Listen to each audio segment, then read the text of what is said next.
is Mark Gunn Media. Hit it! Hello and welcome once again to Gunshots Straight from the Hip. I'm Mark Gunn. The views expressed are those of the speaker and not reflective of anyone else. All right, welcome to the first installment of the Beauty and Barbershop Tour for the podcast, Gunshots Straight from the Hip, available on iTunes. This week we are brought to you by the Campus Barbershop here at 1734 South 4th Street here in Louisville. It's at 4th and Bloom. My man, Jay Alexander, a.k.a. Divine, the proprietor and head man in charge. And how are you doing this afternoon, man? I'm doing fine, and yourself? All right. Good. First of all, I want to thank you for being the first one to host this series of podcasts.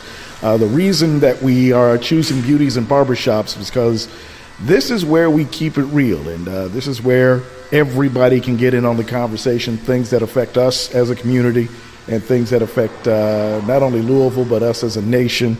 And it's one of the few spaces where our voices can actually be heard with no filter, no editing, no censorship, none of that. And it's something like that we need more of in black media. So, of course, what we're dealing with, less than a couple of weeks away from the election, Hillary Clinton, Donald Trump, and everybody has been watching everything for the last 16, 17 months.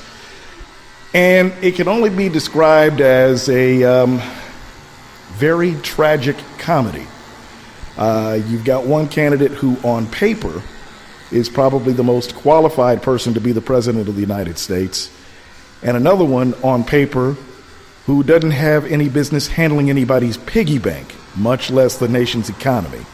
And yet, with the rest of the world looking on and watching what we're doing, Donald Trump is the Republican nominee for the presidency of the United States. Hillary Clinton is the nominee for the Democratic Party for president of the United States. And in my conversations with people overseas, especially folks in Canada and other countries, they are wondering if we've lost our damn minds. We had a candidate like Bernie Sanders who basically registered himself as a Democrat, even though he's been a lifelong independent, for the sake of being able to run. That is an indictment of the lack of a very strong three-party system. We've got the Republican and Democratic parties, for those that may be listening out of the country. We don't really have a third-party alternative. They tend not to do well in our elections. And with all the momentum that Sanders had gained throughout the election, turns out that there was some politics in the mix with the Democratic Party. It had been revealed that Debbie Wasserman Schultz, who is the former head of the Democratic National Committee, was caught with her hand in the cookie jar, and some information came out that basically revealed that they were trying to sabotage the Sanders campaign. And so with all of the primaries that were held, Clinton pretty much won all of those, asterisk, and the stage is set. We've got Hillary Clinton.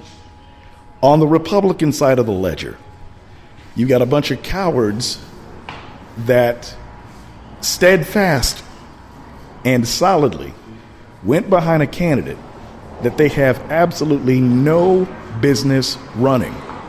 It's like they're holding their nose while they're giving their support for this candidate. And you've seen the news. You've been hearing all the interviews. This dude is 3 shades of crazy. You've got people that are actually wondering about his mental state of health. And it's the craziest thing I've ever seen.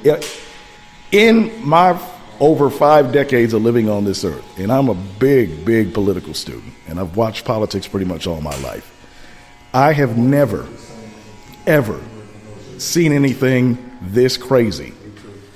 And I have to say, just by means of full disclosure, for years and years in my 20s, I was a registered Republican because I was more about fiscal conservatism and a moderate on social issues.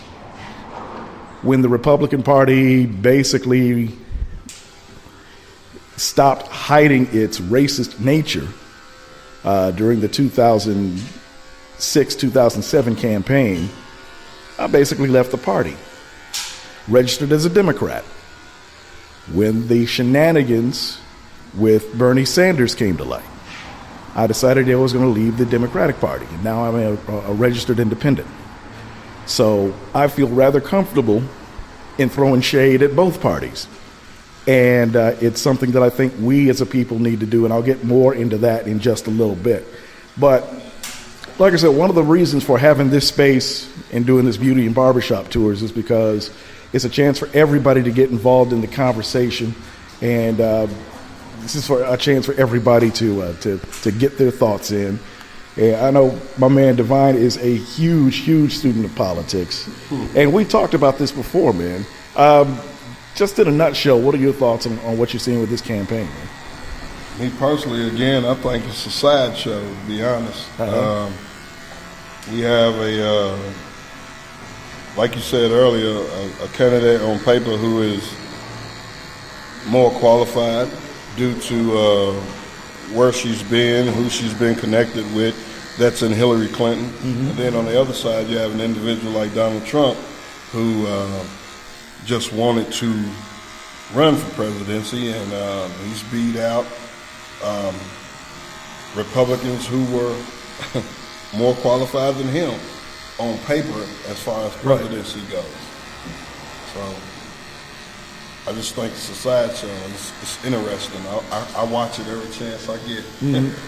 And speaking of Republicans, one of the Republican candidates that I was kind of hoping would hang around in the race and kind of prevail, because that would have shown that the Republican Party and Republicans in general had some damn sense, was John Huntsman.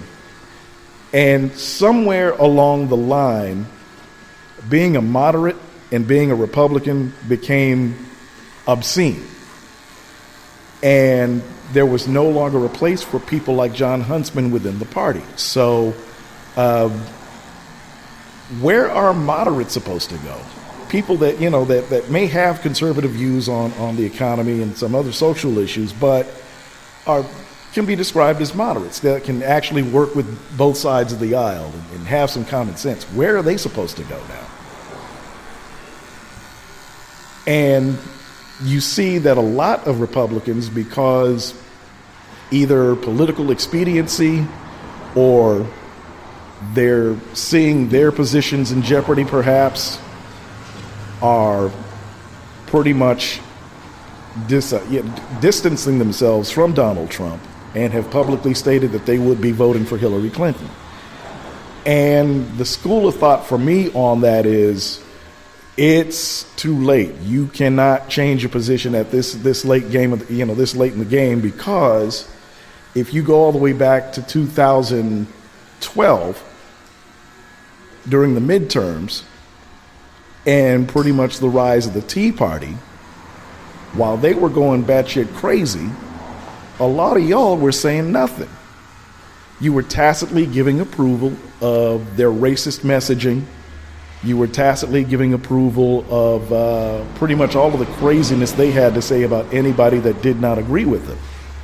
And so now, when you guys build this up and you create the atmosphere that makes a Donald Trump possible, you want to say, no, I'm not for Trump, man. No, I'm going to vote for Hillary.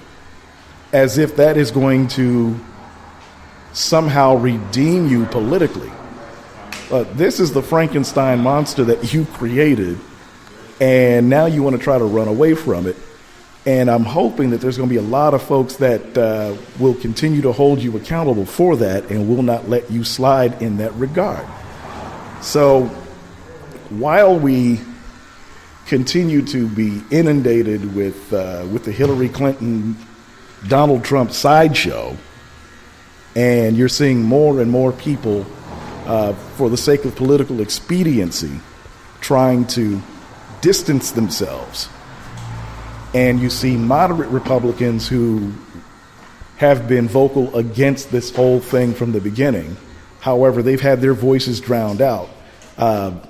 Colin Powell, Condoleezza Rice, to name a couple that have openly endorsed Hillary Clinton.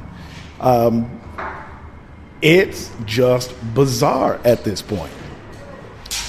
And it also has to beg the question, where are we going to be going as a country depending on who wins? Will we benefit from having Hillary Clinton in the White House? Will we be up a creek with Donald Trump in the White House? Or will it be a total wash? Are we screwed either way it goes, like a lot of people seem to think? My man Alex is over here. He's been listening intently. What do you think? I mean, you're a young college student, 20-something millennial. How is all of this registered with you, and what do you think about all this? Man? Honestly, I think having Trump in position of power will make it easier for the government to come up with crazy ideas and for Trump to say yes to, which is more dangerous to me. So basically, Trump would be a puppet, more or less. More, yeah. Okay, so any scenario that would play out with Clinton in charge, what are you thinking there? Clinton also, I feel as if they could control her more, and she will be more on the softer side, more easy to control, I guess. But so would that be because of her alleged cronyism, her relationships with people in D.C.? She's a woman. She ain't be able to more because she's a woman, and they feel that they can take control over that situation.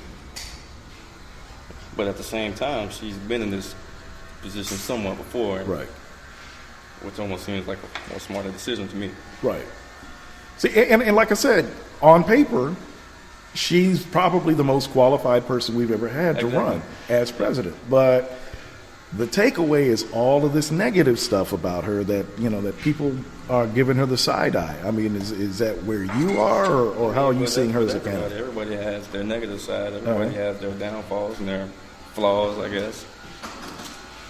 It's part of what's going to happen. And are younger people having the same type of opinion, or are they as concerned about everything? Or I know there's basically the whole push has been to try to get the 20-somethings engaged and out to the polls and vote. What are you hearing among your social circle? Pretty much amongst the younger crowd, it's just everything sounds crazy about Trump. Right. And I guess that's the younger crowd. We don't know what really they do about it. But all we know is to vote. Yep. We do vote. Oh, well, see, there you go, and that's the thing that we need to emphasize, that no matter what, at the end of the day, you still got to get to the polls, and you still got to get out and vote, because this is the democracy, good, bad, or otherwise, that we have. And even though you have, and I looked at a sample ballot this morning, even though you've got Clinton and Trump on the ballot, there is a space to write in a candidate. Hey, Mark, you mind if I interject? Sure. What's the reason, per se, that we need to get out to vote if we already see that these two candidates that we have are not worthy of the vote? I think for me, and this is something that I've thought about for quite a bit, I think for me, it's, if nothing more than to say, I don't agree with either choice, so I'm writing in somebody else. And even though, you have to deal with the Electoral College, and even though, a lot of this stuff is pretty much a foregone conclusion in the minds of a lot of people, there's still something about being in that voting booth. And in the case with a lot of, at least with my polling place, they still use paper ballots, which is the best way to go. I can look at Clinton, I can look at Trump and say, you know what, the hell with both of y'all. This is my guy or this is my girl. I'm writing them in. Now here's the caveat to that. From what I've heard from other people is a knock on Hillary is an endorsement for Donald Trump. a knock on Donald Trump is an endorsement for Hillary. So even if you don't vote for either one of them, it allows us to, it allows us to still have somebody use the non-vote to help their cause. Right. Basically. I've heard that for years, and I don't really buy it to a degree. I think it's just something that they've used to discourage any sort of third party momentum or serious third party movement. What about the Green Party? About the Green Party? Yeah, the Green Party, the Independent Party, the Constitutional Party. What about those parties? So there's other parties out there. It's just They're just not recognized as right. well. I just want to know how come they're not as recognized as the other parties. Well, again, I think a lot of it is I don't know if those parties are one have the political organization that the Democrat and Republican parties have. Two, they tend to field candidates that don't have the dollars, don't have the wherewithal to campaign to the degree that these larger candidates have. And three, to be quite honest, some of the candidates that have been fielded out of those parties have either not been very knowledgeable, or you look at them and they're crazy as hell. I think the last viable independent person that ran, or libertarian that ran, was Ross Perot, back in the 80s. You had people making overtures to Jesse Ventura to run as a libertarian, but he wants nothing to do with it. and I wonder why. He knows something that we know, Right. that we don't know, that it's all full of shit, to be honest, man. I mean, Right. can I say that in black and white? Yeah. Oh, This is a podcast, man. Okay. It's full of shit. Right. For one, earlier you alluded to how the Republicans that normally would support Republicans generally, based on party lines. Man, to me, I think it's a game. I think it's all set up for Hillary to win, to have history be made again. The first woman president. And Donald Trump is doing everything he can to have a sideshow that will allow her to be victorious. So, I mean, that's now. Yes, it sounds conspiratorial. It has a conspiratorial feeling to it, a conspiracy feeling to it. But however, man, I mean, it is what it is. I mean, you don't become friends with these people over 20, 30 years and support their campaigns, and then you run against them and try to bash them, Right. you know, to that extent. No, I don't think that that's a real cause per se. Right. I think they're taking the American people's intelligence as a joke, or insulting our intelligence, if you would. So, and I've heard this come up in a lot of conversations that, Trump and Clinton are in collusion. And, Trump is basically trying to say the craziest shit he can ever say, do the craziest things he could ever do to not get elected. He is trying to throw the election. And I think people are astounded, and I think Trump's people are astounded that, man, I'm doing all of this craziness and people are still voting for me.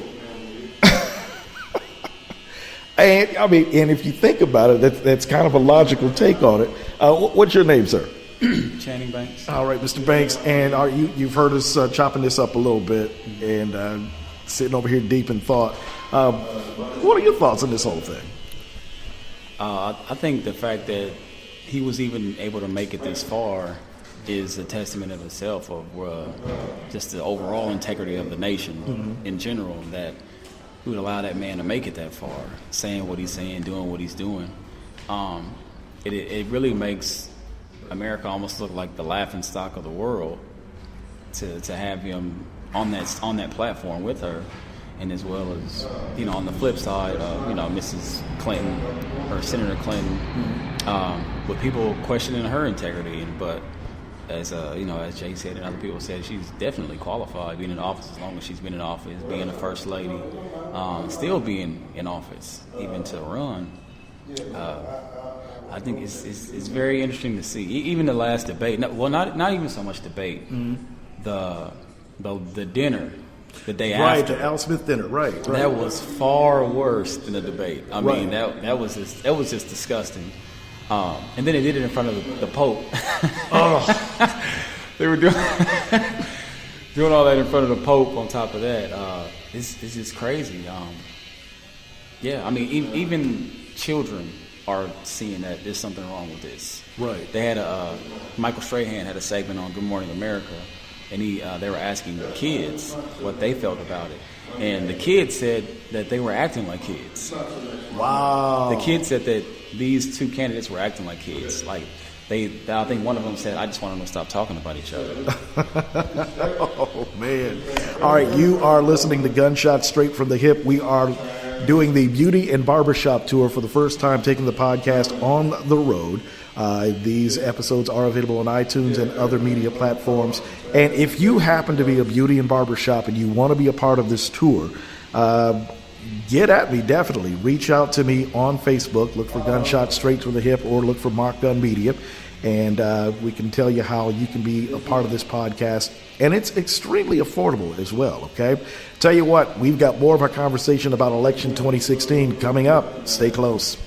The Campus Barbershop, 1734 South 4th at 4th and Blue. Divine, Eric, and Alex are your master barbers, catering to all kinds of hair. It's about professionalism, professional service, and a professional atmosphere. Call for appointments, and walk-ins are welcome. 502-915-8609. That's 502-915-8609. Check them out on Facebook. The Campus Barbershop. Community, grades, and fades. A class act.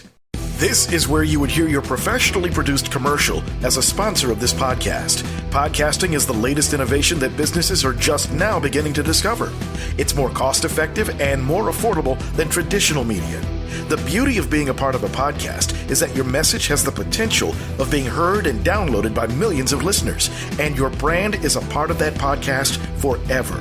If you want more information about sponsoring Gunshots Straight from the Hip, call Mark Gunn Media Inc. at 502-205-2085. That's 502-205-2085. Or look for us on Facebook. Mark Gunn Media. No hype, no hoopla, just damn good work. Once again, you're listening to Gunshots Straight from the Hip, the podcast, live from the Beauty and Barbershop series.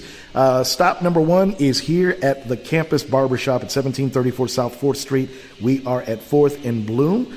Come on in, check out my man Alex, my man Divine, my man Eric. You can give them a call for an appointment at 502-915-8609, okay?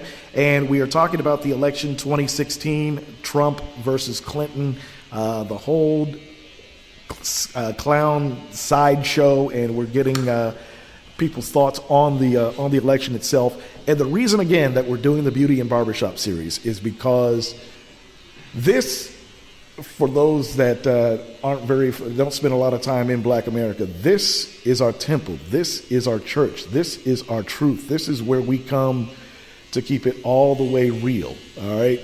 And not enough of our voices are heard in media anyway. And if you know me, you know my work over the last 30 years, you know that this is what I'm about. So we are talking about the election, and my man Eric has been sitting over here kind of just contemplating and lost in thought, man.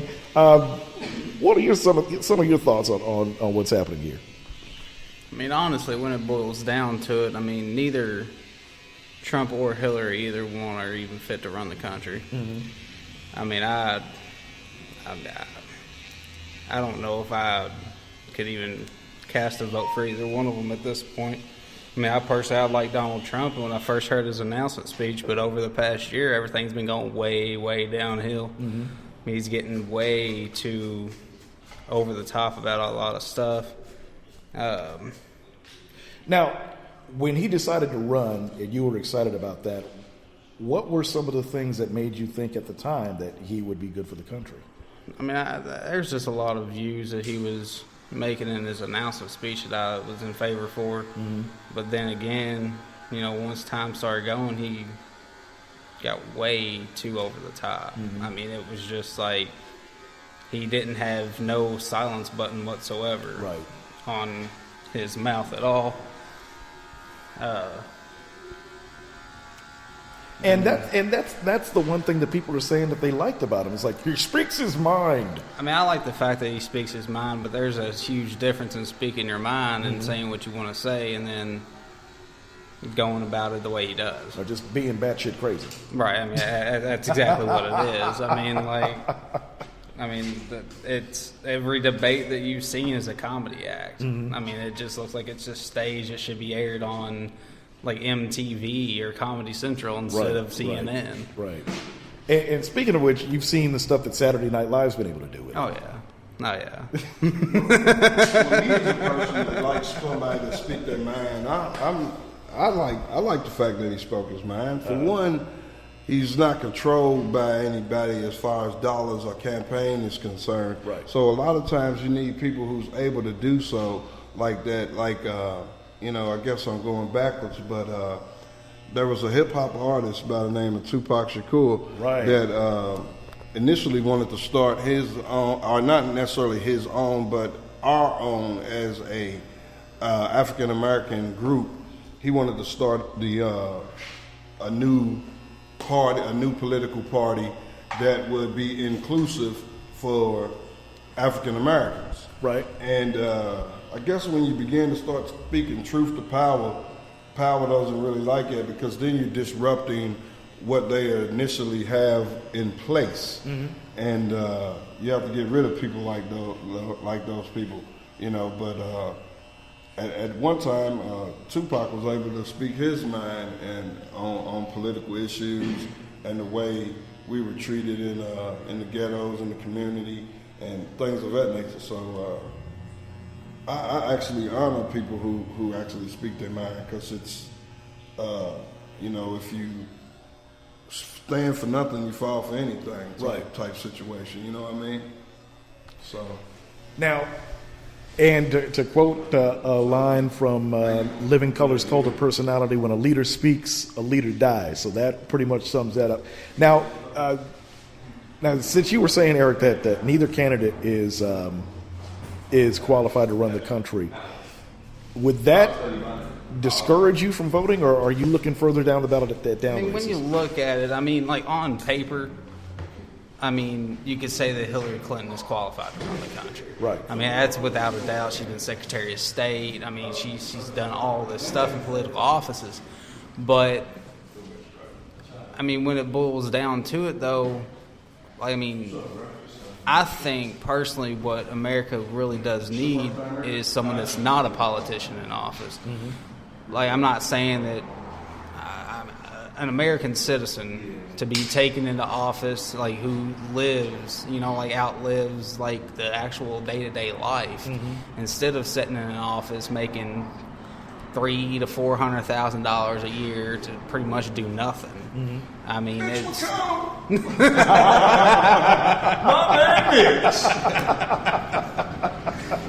term limits. I mean, like what? Because I mean, like Trump. I mean, I didn't mean that when I said some of the stuff he's outspoken on. Right. Like, I love the fact that he's outspoken. It's just some of his comments that he's made. Right. Like, nasty girl, nasty woman. See, I mean, they're bringing drugs. They're bringing crime, and they're rapists. Make America See, I mean, great it's. again. When was America ever great? I mean, it's the way that he says some stuff. Right. Like, I mean, it's not that he says stuff. It's the way that he says it. Like, it's not professional. Right. I mean, like I said, it looks like this should be a sitcom on TV. I think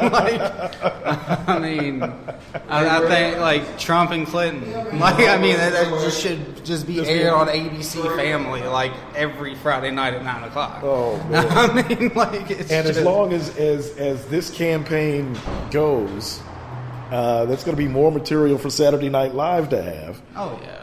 And I'm thinking in the next few weeks, it's going to be bananas. And, it's not even just Saturday Night Live. I mean, Jimmy Fallon. Right. I mean, he did a skit with the Full House cast. I mean, like, I mean, it's just absolutely insane. I mean, like, they put themselves up. Right. Like, and they set themselves up for failure all the time when it comes to Saturday Night Live and all these talk shows. But I mean, y'all were talking earlier about, writing people in on a vote. Like I said, I mean, neither one of these candidates deserve a vote whatsoever. But then again, you also got to look, like, our vote really don't matter. I mean, the popular vote hasn't mattered since, like, the 1820s when Andrew Jackson was nominated and elected into the office. I mean, like, the popular vote, like, it all boils down to the... Bush, too, when right. Gore beat that Bush. Well, I mean... And that ended up in the Supreme Court. Right. And they had to recount it. Yeah, I mean, it just happened back in the 2012 election when Obama got elected again. Who was it? Mitt Romney? He had the popular vote, but Obama still stayed in office. I mean, our popular vote don't matter. It's the electoral college. They're going to put whoever in the office that they want. And, me and Devine over here, we were talking, and the way it more looks like it literally looks that Trump is just a puppet and he's a pawn for the Democratic Party. I don't really think that he's actually running for president of the country. I just think that he's a pawn. So basically, we're being punked, and everybody's talking about Trump media that's supposed to be coming up. So you think this is a setup for all of that? Oh, I do. I do. I mean, it's just a huge sideshow. I mean, that's all it is. Trump ain't a legit candidate. I mean, he's running it for one. He's running it just to make a name for himself and because he can. Right. Like, he don't have to have our dollars and all this to run. I mean, he can pay for he's paying for the entire campaign out of his own pocket.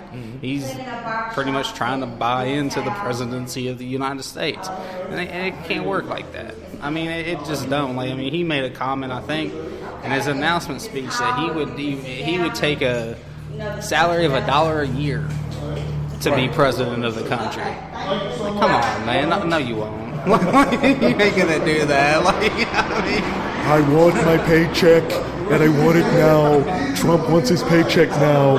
So yeah, I think my paycheck is $449,000 short. Like, that's what it's gonna be. Exactly. All right. So once again, you are listening to Gunshots Straight from the Hip. We are on the Beauty and Barbershop Tour, Campus Barbershop here at 4th and Bloom, talking about the election, Donald Trump versus Hillary Clinton.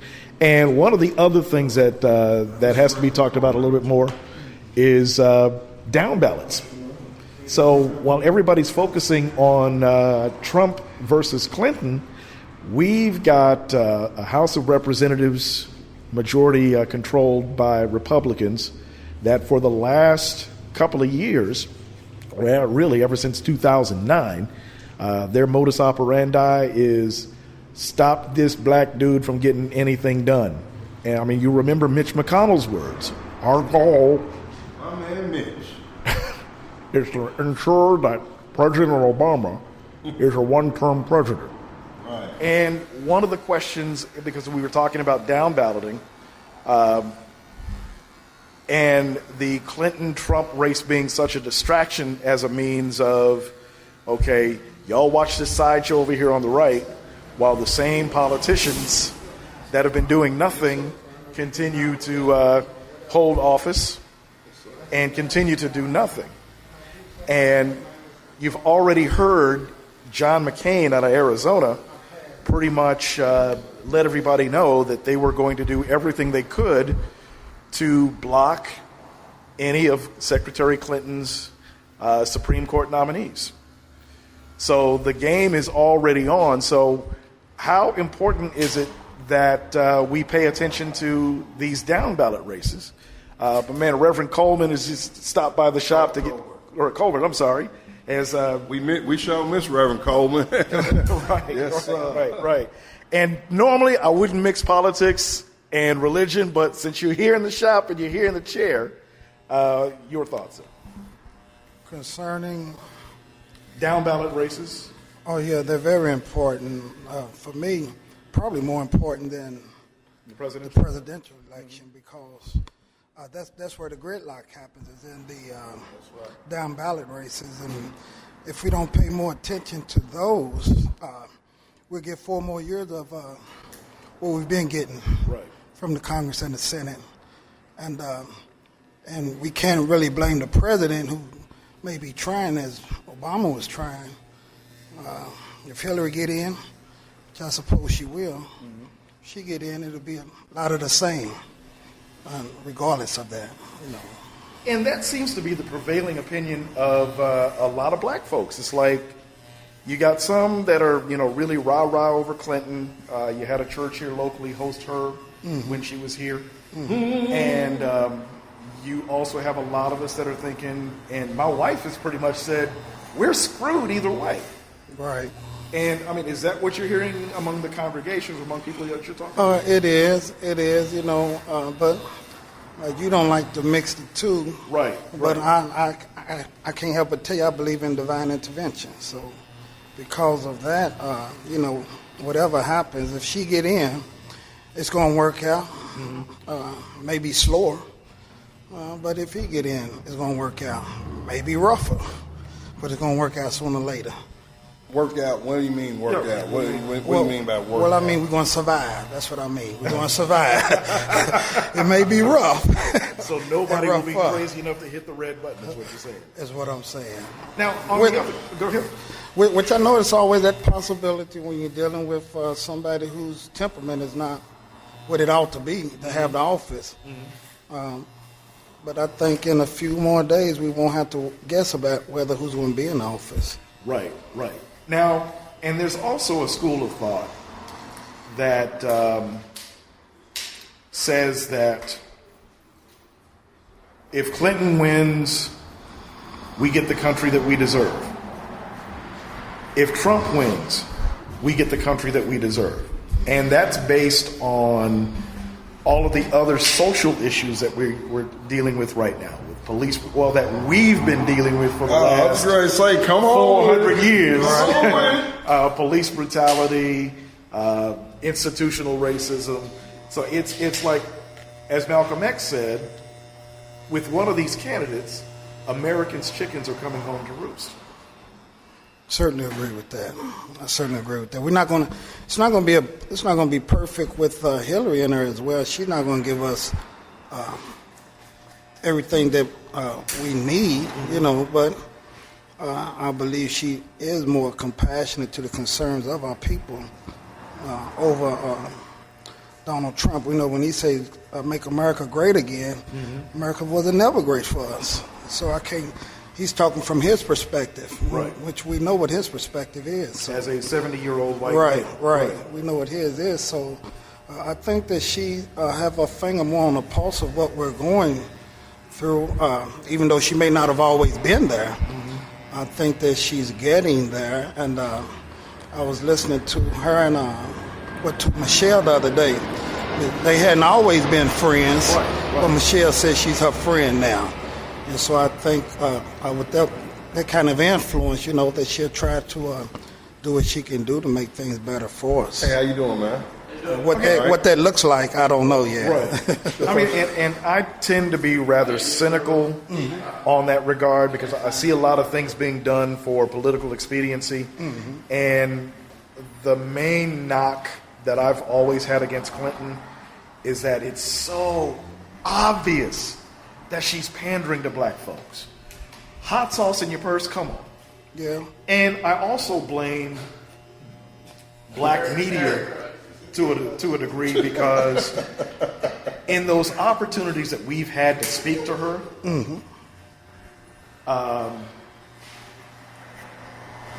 all of these softball questions like this is your girl from around the way coming in. It's like, hold up. What was with your man and this crime bill that locked so many of us up? What's with the super predators comment that you made a few years ago? What was up with you campaigning for Barry Goldwater, who was an avowed racist? So instead of holding her feet to the fire as far as questions go, they give her this softball stuff, and also, I also have to again point back to the event that she had at a local church, because I saw that as again pandering. We do that a lot, man. We forget what happens. We forget the past. We just go along to get along type situation. In my opinion, even the current president, the existing president, who we've witnessed more police brutalities and shootings and killings and racial epithets in his time as a president than any other president, and he's yet to address the issues of the black community as well. Right. In my opinion, he's more concerned with his legacy as far as this Obamacare Act that he's passed. But what about your legacy with the people in your community, where once you finish being the president, bro, you still got to come home. Right. And you didn't address those issues, and I'm not too hype on the Obamas or the Clintons or the Trumps or any of these people. When Gaza was being bombed, he didn't say nothing. Right. Out of the words of Lupe Fiasco, I didn't vote for him this time, and I ain't voting for the next one either. Right. What I mean? So that's just how I feel personally, and I'm not trying to persuade anybody to not vote. And I know people died so they can have the right to vote. Yeah, but that don't mean you have to vote. A right to vote and have to vote is two different things. Now, one of the, and I put this out on social media a few weeks ago as an idea, and just wanted to get everybody's perspective on it. My whole thought, and if any election have shown this, it's been this one particularly. My thought is that we, as people of color, blacks, Latinos, Asians, Middle Easterners, that don't benefit from this system, need to totally disengage from both the Republican and Democratic parties and work consciously to form a legitimate third party for the sake of, and even if we were never to, and I think one of the goals is to be able to field legitimate candidates, for one, and two, be the spoilers and the arbiters of controlling our vote.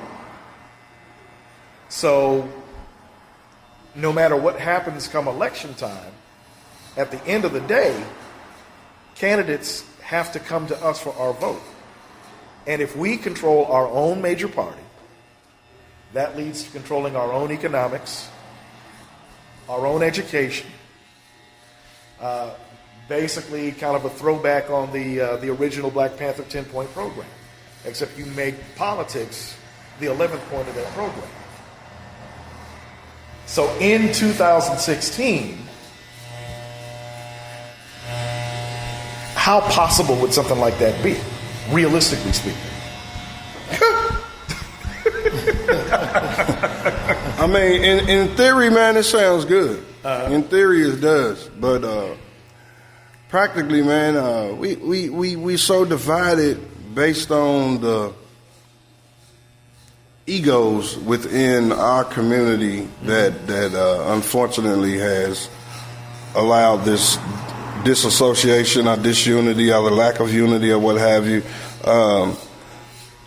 Me personally, I can work with a Muslim and a Christian and not have to feel like I'm picking a side. Right. I'm picking the same issues that affect the Christian also affects the Muslim. Right. But it is a matter of who's going to be the leader, or who's going to be this, or who's, and that's what we need to get out of, But I don't think that it sounds good if we ever be able to set aside our differences and come together. I really think that that's a good way to go. But it all starts with economics first. Right. And it all starts with, with business ownership It all starts with supporting businesses of color. It all starts with being smarter with what we do with our economic resources. Do you really need the latest pair of Jordans? Or could you take that $100 or $200 and do something more constructive with it? But you know, we're colorful people, man, so we gotta get them Jordans. You know what I mean? We gotta get them gold chains. We gotta get them Jordans. You know what I mean? So, what Kanye say? I went to Jacob before I had a house, and I'll do it again. You know what I mean? So, you know, but what that does though, it's actually misformed information though, because we come from a place of royalty. Right. If we really know who we are and know where we come from, we actually come from that. It's just that America glorifies the price tags of things and materialistic things. They put value on it when it was already instilled in us. It's something that is in us. So it's. But do we need that? I think we can run, jump just as fast and high in a pair of hell. I got on felines. You feel me? Right. But I'm just trying to start a movement and bring feline back. Nah, but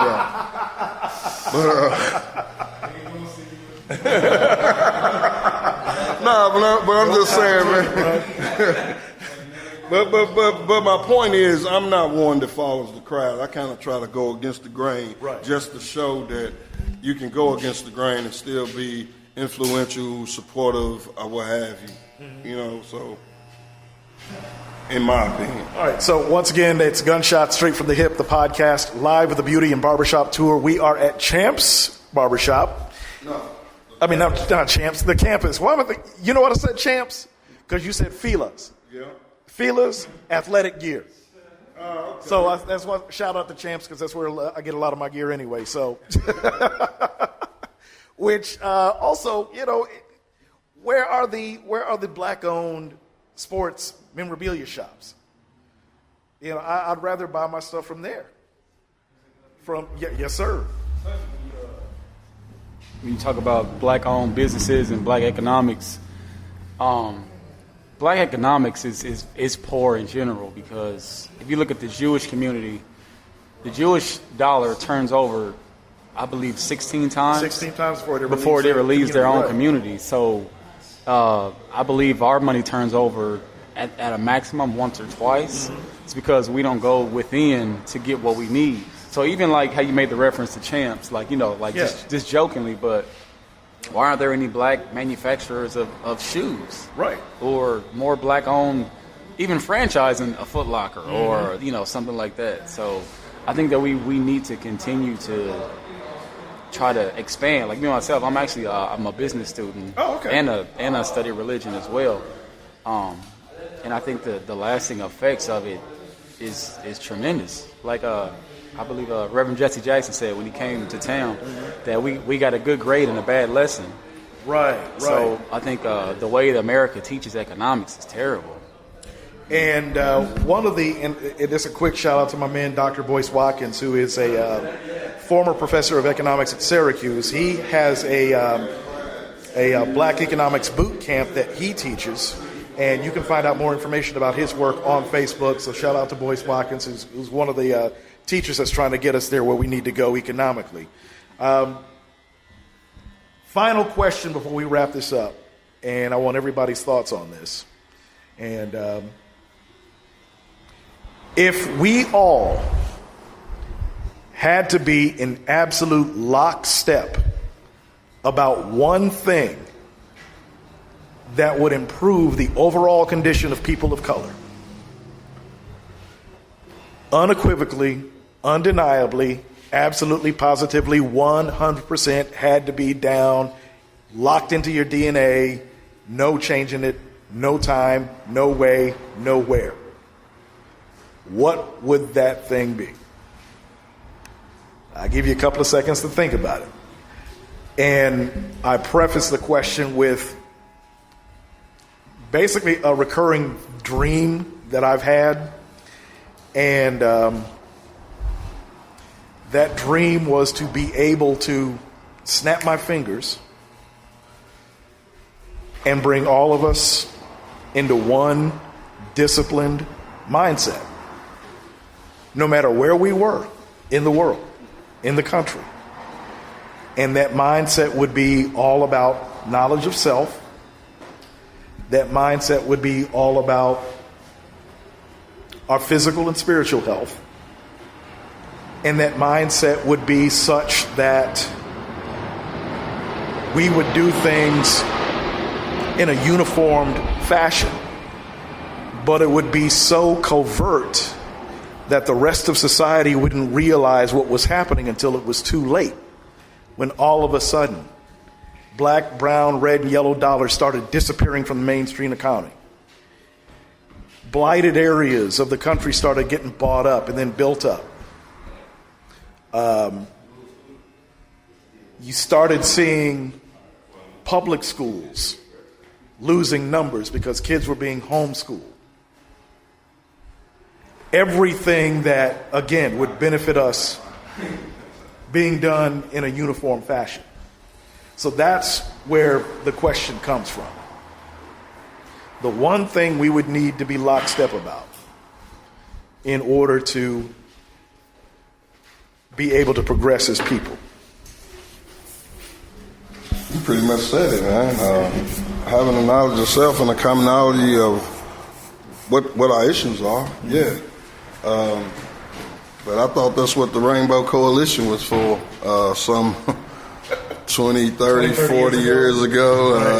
Right. Hell, now the rainbow just symbolizes unity amongst homosexuality. But, no shot at them or no disrespect to them. But at the same time, when you look at the homosexual movement, they are getting things done by coming together under that particular umbrella. Mm-hmm. And what you're saying is the same if we all came together under that one particular umbrella of the commonality of our issues. We'd possibly be a better community, better city, better state, better country, but it definitely starts with knowledge of self and knowing who you are and knowing where we are and where we're trying to go, basically, in my opinion. One thing that we would need to be be in lockstep about, Reverend. I'll just make it real simple. I believe that everything that you just said is great. But I believe if we just come to the realization and start practicing that we are a brother's keeper. And just a real simple answer. We start caring about one another rather than our stance on certain issues, and just, for the commonality of us as humans, that we are a brother's keeper, and when we start doing that, and we'll start looking out for one another and just not our own, what's going on with us. But it does start with us. Right. Start with us. We have to, it's said like this, love others as you love yourself. Right. So we don't have a self-love for ourselves. We won't know how and won't be capable of loving someone else. And I believe when we reach that, then we can be our brother's keeper. And I think that'll sum it up with everything that you said. I think that'll make it great. Okay. And see how that was said so plain, and he's a Christian pastor, but he didn't use any excerpts from the Bible per se. It was paraphrased, or he didn't say if everybody came to Christ, it'd all be better. If everybody, we have to find the commonalities in our issues. And one thing is, we know we as black people in America are suffering. Whether you Christian, Muslim, Jew, whatever you are, we all suffering. All right. Let me check out Eric here, who's deep in the cut. No pun intended. All right, one thing that we all need to be in lockstep about, man. No pun intended. He is deep in the cut. Right? The fade looks good too, man. I appreciate it. You're talking about, people needing to come together and all that. Mm-hmm. I mean, in the perfect utopia, we would all get along. But people anymore have too much pride in themselves. Mm-hmm. They don't want to put their head down. I mean, they don't, you know, they're just too prideful. They won't admit fault, and that's where a lot of people get into it about. Because I can go out here and do something, and you can point it out wrong to me, but I'm not gonna. Well, I know I'm in the wrong, but people ain't gonna admit to it. I mean, they're not gonna admit their faults and stuff. I mean, that's why. I mean, pride, I think, is the main thing that we need to really get in control of. That's right. I mean, I don't see a problem with being prideful. I mean, I've got pride. Right, pride on the work that you're doing in here. Right. I mean, I got pride in my job. I got pride in my family. I got, pride in myself.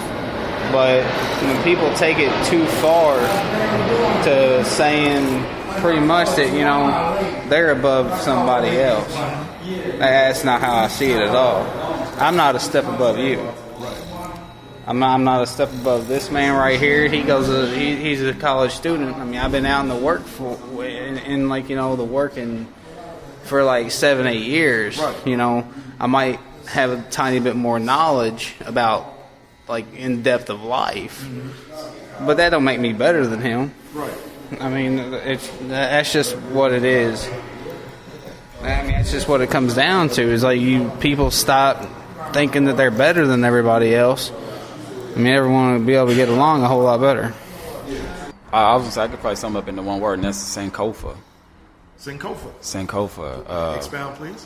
It's an African word, and it means to reach back.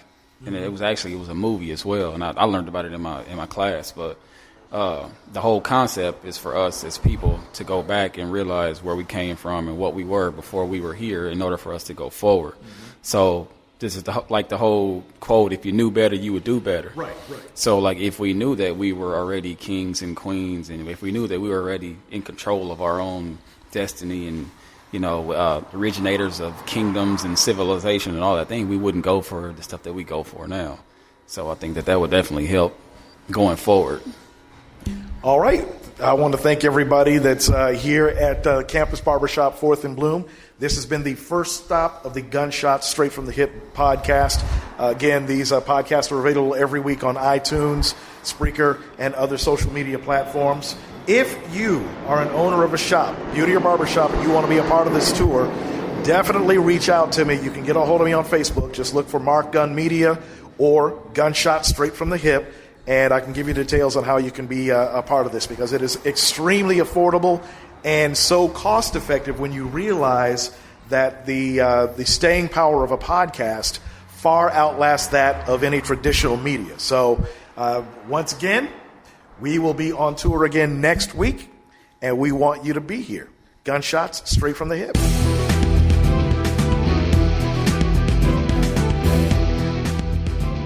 Once again, you've been listening to Gunshots Straight from the Hip. The views expressed are those of the speaker and not reflective of anyone else.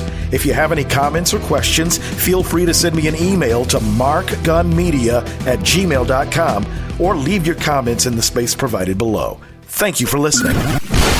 Mark Gun Media. No hype, no hoopla, just damn good work.